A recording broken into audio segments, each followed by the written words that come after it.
Krishna being the container in which this is tasted? Oh, it depends on where our attention is focused. If our attention is focused on Krishna, then we're tasting the transcendental emotion in Krishna, in the context of Krishna, his form, his qualities, his pastimes, and so on. But if our attention is focused on ourself, then we're tasting the emotion in the context of our own self. But then where is the devotional aspect? Try to understand, these are categories, these are terminology. You have to learn the terminology before you can start to think or analyze in the terminology. Huh? The devotional aspect is, whether I'm saying, oh, there's Krishna. Krishna looks very magnificent today. See? That's one kind of tasting. That's tasting in Krishna. Okay? In the context of Krishna's existence, Krishna's form, Krishna's activities, and so on, his qualities, like that. But if we say, oh, my heart is pounding with love of Krishna, then we're tasting that within our own self. Clear? Yes. Okay. It's very simple. Don't make this is already complicated. Don't make it more complicated than it already is. Okay, so that's vibhava. Vibhava means the emotion that we're feeling at any particular instant.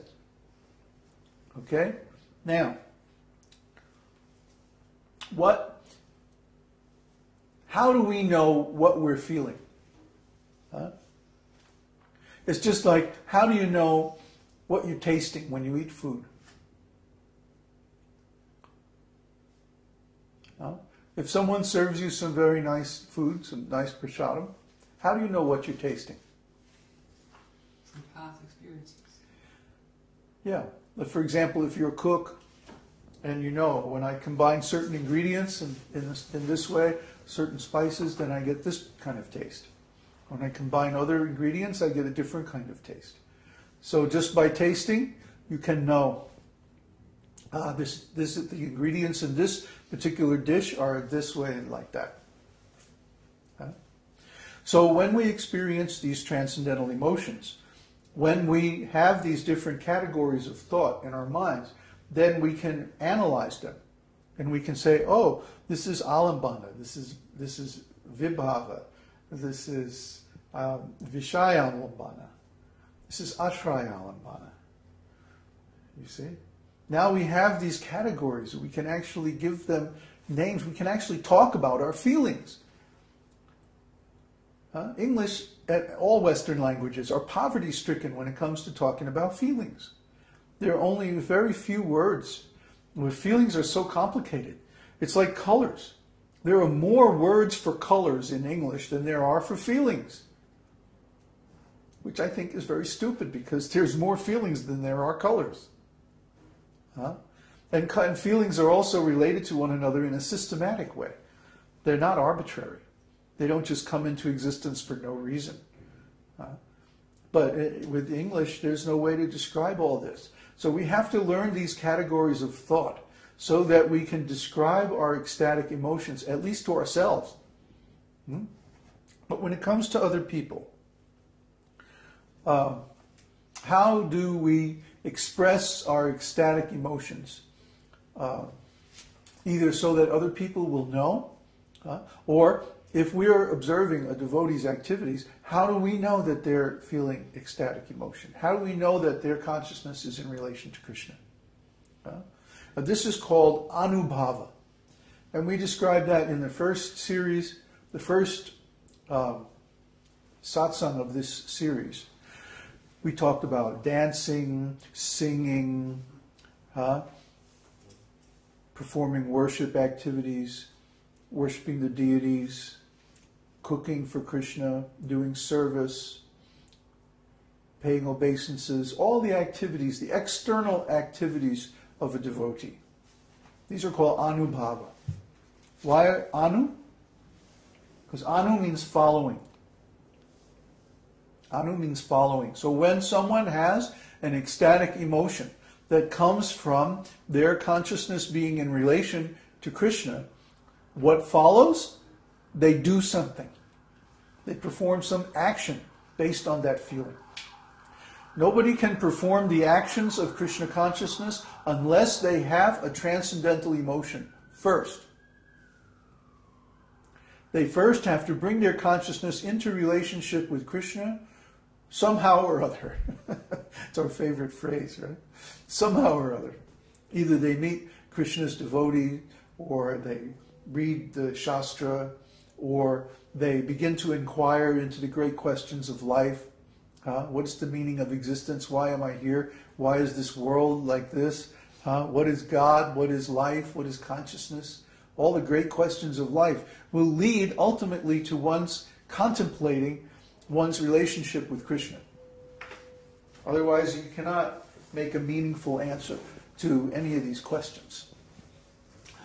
So, in the process of approaching the great questions of life, we will inevitably our consciousness will come into relationship with Krishna. And because of that, we will feel a transcendental emotion. And then, after that, consequently, we will do something. I was always amazed by Srila Prabhupada's insistence that this devotional service is practical. It's practical. And Srila Prabhupada's description of any philosophy or spiritual path that's not practical is that it's useless. Useless. In the beginning I didn't understand that. Why is it like that? Because my understanding was that, well, spiritual life is profoundly contemplative. And it is. But after contemplation comes action. And if there's no action, it means the contemplation was not successful. And now here's the proof. The proof is given in the scriptures as the structure of bhava. The structure of bhava is that first you have vibhava. First you have an encounter of your consciousness with Krishna. Then, following that, anubhava. Anu means following. So from that internal contact, that vibhava, that transcendental emotion, then anubhava follows. There's an action. We do something. We chant the holy name. Or we dance in ecstasy. Or we perform some worship activity. Or we begin talking to people about Krishna and about these wonderful ideas and questions. This teaching. If there's no activity, if there's no anubhava, then there's no vibhava. See, vibhava has to come first, and then anubhava will follow. That's the meaning of anubhava. Anu means following. Anubhava. Yeah? It's an external manifestation of the internal feeling, the vibhava. Okay? Now, then, at some point, when the spiritual emotions reach a certain crescendo, a certain intensity, all-consuming, the human consciousness is limited, it's finite, but Krishna is infinite. So we can easily become so full of Krishna that we overflow. Okay? And when that happens, that's called sattvika bhava. Sattvik means the mode of goodness. So sattvika bhava is when these feelings of emotion, transcendental emotion based on goodness, overflow in the heart of the devotee. And this is when we begin to see the ecstatic symptoms, ecstatic emotions. Standing of the hairs on end. Astonishment. Extreme anxiety, perspiration. Running here and there, dancing. Loud shouting of the holy name. Things like this. When these ecstatic symptoms take place, this is called sattvika. Sattvika because the origin of these symptoms is in pure goodness. Shuddha Sattva. Shuddha means pure, perfect. So when we attain perfect goodness, that means Krishna consciousness. And the symptoms of that are Shuddha Sattva or Sattvika-bhava. So we talked about this, the tears, choking of the voice, goosebumps, sometimes even fainting, falling on the ground. One's limbs become weak or stunned. One's intelligence becomes stunned with astonishment on contemplating the transcendental qualities of the Lord. These are all sattvika bhavas. Sattvika bhavas or ecstatic symptoms. And we talked about those also in an earlier podcast, satsang.